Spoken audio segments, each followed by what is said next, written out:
开始恨恶到极点哈，因为教师有很多特别的权利，啊，他们几乎不用做任何事情，大家都必须要纳税给他们，啊，然后但是如果经济好那就算了，那经济又不好又死了那么多人或什么的，就大家就会开始抱怨连连，啊，当然教会本身也没有很好的见证，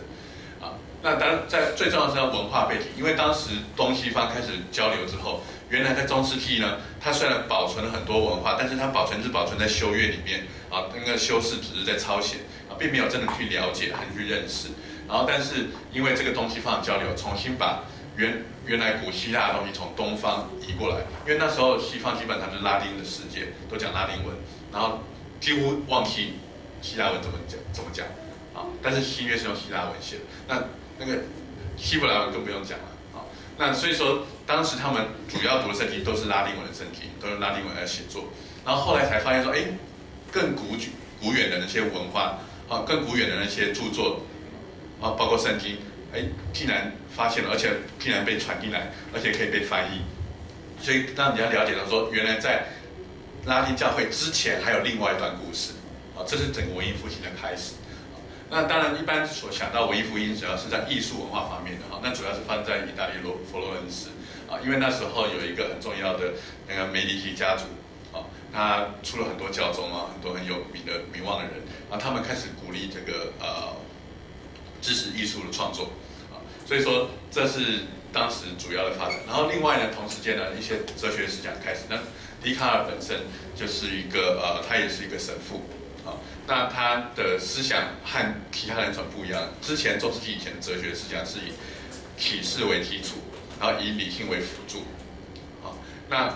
但是到了笛卡尔，他是基本上就他还是相信上帝的哈，相信有神，可是他基本上不把圣经当作启示的基础。他讲很有名一句话：“我思故我在”哈，就意思说他以他自己的思想为基础，开始回溯推论。虽然那些推论本身是现在看来是有些问题的，但他开启了一个新的方法，也就是说，哲学家开始现在不见得需要读圣经，然后他只需要开始冥想，他开始思考他自己的周围的世界，然后一点一点把它累积起来，就产生了另外一种现代哲学的出现，所以他被视为近代哲学之父。那文艺复兴的影响呢？我们从这两张图可以看出来，这个大家知道中世纪的画，好像就有看过，你看它一样是圣母抱圣子。对，可这两种差别看得出来吗？好，不需要讲吧？对，那这个是差别是什么呢？如果你真的要讲的话，那个图面是象征性的，也就是说，他只要画一个人，啊，不管看起来男的还是女的，其实也不重要了哈。那他里面带一个，然后这边放一个小 baby，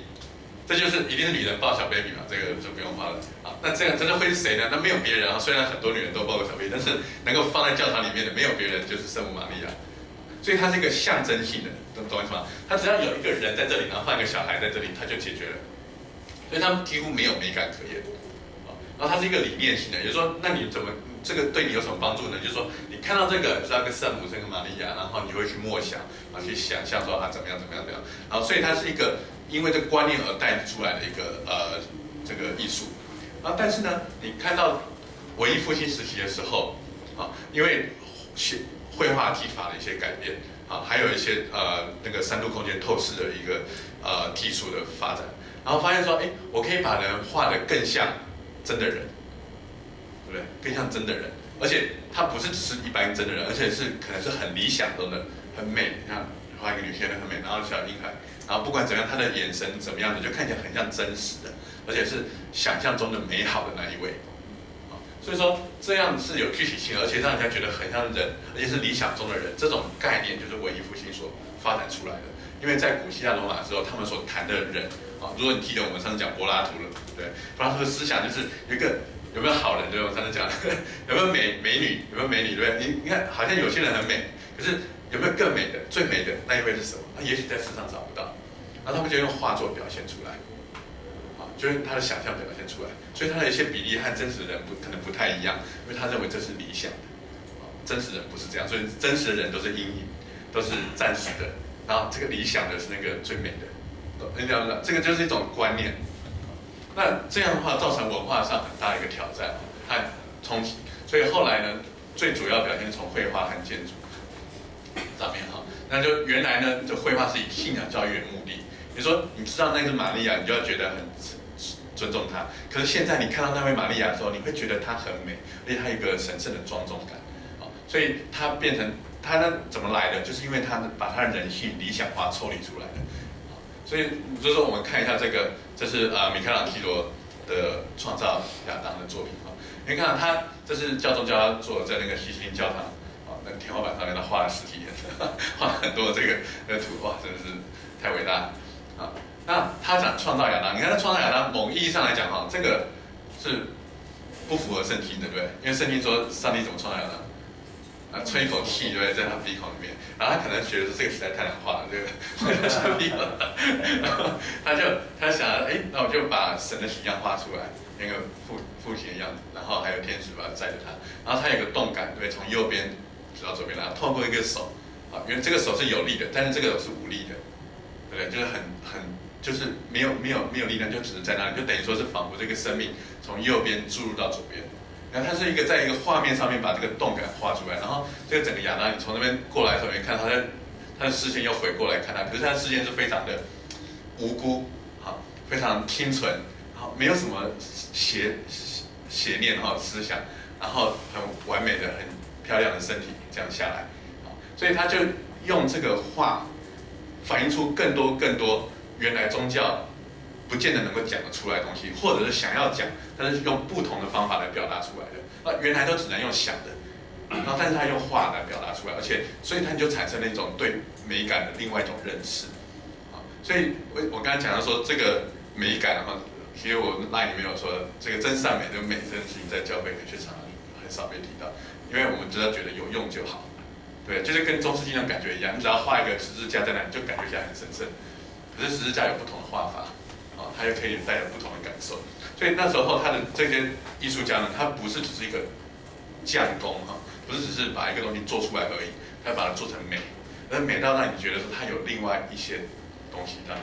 觉得爱不释手。例如说，这是米开朗基罗的雕塑圣母爱之枪，这是在圣彼得大教堂，一进去右手边第一个，非常棒的作品可是就是这是圣母就抱着耶稣这样。可是如果说你只是看作品的话，你会发现说，其实有人就比画过，这看起来很美，对不对？可是你如果说看他比例的话，你看这个圣母，所以蛮魁梧的，他很魁梧到一个程度，才能把耶稣这样抱着，对不对？可是你看他的时候，你可能不会有这种感觉，所以说这就是为什么说，你概念上的东西跟你实际上眼睛所看到的东西，两个是不见得是完全一样的。那这时候艺术家就开始掌握到这中间怎么处理这个问题。然后，所以他重新有一个能力可以表达出这个美是什么这个就是在文艺复兴里面带来整个文化上的改变。这是在中世纪却被忽略，因为中世纪只以信仰为目的，就是说你虔不虔诚，你很虔诚就是好的你不虔诚就不见得好。那当然，后来那些那个各的教堂就是一个特别的例外所以你看到艺术其实是可以跟信仰结合的，只是后来又没有那么强调整个文艺复兴的推动力来自于这4个方向。对，一方面在威尼斯和佛罗伦斯的那个城市居民支持这个艺文活动所以这时候它的支持力道就不是只从教会而来，也是可以从其他的贵族而来。那还有这个拜占庭学者从东方把这个古代典籍带过来，而且好好翻译了，所以让人家可以读古代的典籍在做了些什么事。然后它另外一个很重要的一个东方的那个造纸术和印刷术传入。所以这些东西可以用活字印刷就印到很多地方去这样的话思想交流就特别快当然还有阿拉伯人也有一点点贡献所以这整个是从东到西所以它基本上带给欧洲复古重振的这个风气。有时候在中世纪那时候，很多的那种繁文缛节，到那时候就看来觉得说，干嘛那么麻烦我为什么不能追求那个比较原始的、比较真诚的东西？然后而且间接推动宗教改革，而且发展出以人性为关注的人文主义思想。所以以前呢，在中世纪的时候，他所关注的是说你的信仰虔诚，甚至我不会说他关注神，他关注你的虔诚，关注你那个虔诚的心在哪里。那但是现在他关注点就不一样。他虽然，所以说你要看文艺复兴的作品中，你要很小心，你不要以为这艺术家也是很虔诚的。他当然他也是基督徒什么，他是天主教徒这样，可是他是被那些教皇逼着去做这件事情的。然后他在这个画作当中，他的技法当中就显示出来他对于教会或者在某些信仰上的教条的不满。但是你如果不懂这个艺术的话，你就看不出来，你就觉得他美你以为他在服务教会，你以为他服务信仰，你以为他颂赞上帝哦。其实他中间有很多的一些方法，如果你看懂的话，就发现说，其实他不见得是这样想的。只是他要用很隐晦的方式表达出来，所以你要有说什么达文西密码类似像这种东西，在他画作当中隐藏一些东西，然后只是他当时不方便给人家知道，然后他就用他自己把它埋在里面。当你慢慢去挖掘、慢慢去了解的时候，就知道这些艺术家想的东西和那些教宗想的可能不一样，只是那些教宗不懂，反正就觉得很漂亮，那就好。OK， 好，那所以我们刚才谈到人文主义那什么人文主义就是以人的信仰、人的作为一个主要的关注点其实，在那时候呢，也带来成为宗教改革的前奏之一其中，当时人文主义重点就是说最重要的一个学者就是荷兰的伊拉斯姆，他本身呢是一个很虔诚天主教徒，但是他学问非常的广博，然后他会把希腊文圣经翻译修订 ，OK， 所以说那时候终于有一个，因为希腊文有很多不同的版本不同的稿，然后他把它互相参照修订一个稍微比较可信的一个希腊文圣经，而且他就帮助其他人根据这圣经来做其他的翻译。然后但是他本身就认为人性是可以做自由选择的，他认为说你不需要那么强调这个信仰的部分。那这种原点研究，就是说超越当时的拉丁文的传统，而去想拉丁文更早之前的希腊文甚至希伯来文的东西，这种原点的研究，追溯真实这种概念，就是文艺复兴所带来的。没关系，这边还有问题。所以当时的那个又对照出当时那个天主教的五家大译本哪些地方翻译不准确，而且古代教父的著作也就是说被挖掘出来，所以马丁路德后来才推动宗教改革所以这种回到古希腊罗马本源这种概念呢，就是文艺复兴最重要的想法，而且呢，它也连带强调信仰个人性、内在性。所以你可以想想看以前的权威是在宗教或者是教会手上。由教会来决定什么是对的，什么是好的，什么是应该做的。但是也说他在人和神之间，一般的平民百姓这边有教会，这是上帝，等于说他在神和人之间都做成了一个中介者，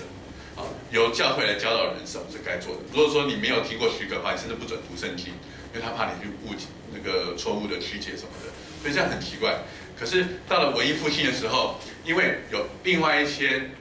其他的书，对不对？就是或圣经、希腊文圣经，然后传进来，而且是希腊文的包括那个希伯来文的什么都有。那这样的话，它显然比教会更早。所以这些学者当时因为教育的推广这些学者就有能力跳过教会的教导去学这些东西。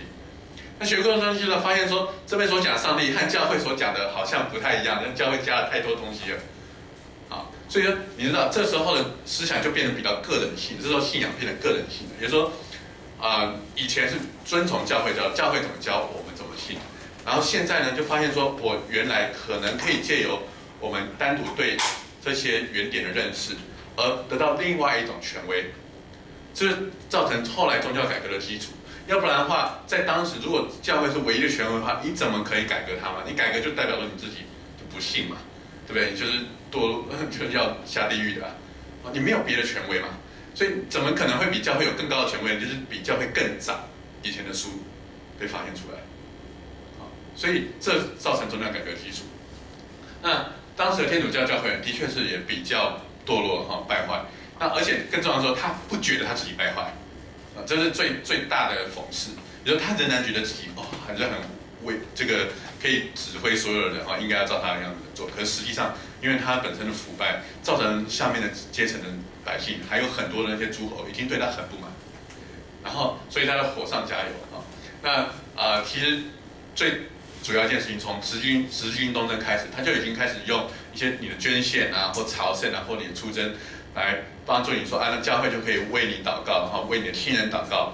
让你的亲人可以在炼狱里面可以被早点救出来到1506年的时候，在宗教改革前期的时候，那时候开始建现在的圣彼得大教堂那所以圣彼得大教堂是文艺复兴的建筑这个开玩笑，这个花费很多钱，那怎么办呢？就开始公开的卖这个赎罪券啊。然后这赎罪券理论是什么？你说这个圣经好像没有基础，那当然了，因为天主教和基督教最大不一样是，天主教认为它有教宗的权柄啊，还有它的传统，懂吗？啊，天主教是只以圣经为基础，但是后来新教，那天主教呢，基本上除了圣经之外，他认为教宗这个制度主教这个制度是他流传下来的，然后那制度里面所衍生出来的传统，都是被上帝所许可的，所以它的权威来源不是只有圣经。然后他是怎么解释呢？他说，因为呢，这个很多的人的功德，远远超过他得救所需要的。那他包括耶稣啊，包括玛利亚，还有很多圣徒，所以这个多出来的怎么办呢？多出来就大家用嘛，就形成一个大水库，大水库理论在那地方。那这样的话，那谁可以用呢？当然是世界上的教会啊。好，所以教宗就凭着说因为耶稣，因为圣玛利亚，因为这些圣徒所做的功德在那里，所以呢，教会就可以来分配说，这个谁可以把这个功德给某些人？那为什么要给某些人？因为当时有炼狱的观念，到现在天主教仍然是认为是这样，就人死以后不是直接进天堂或下地狱，而是中间有一个炼狱的另外一个世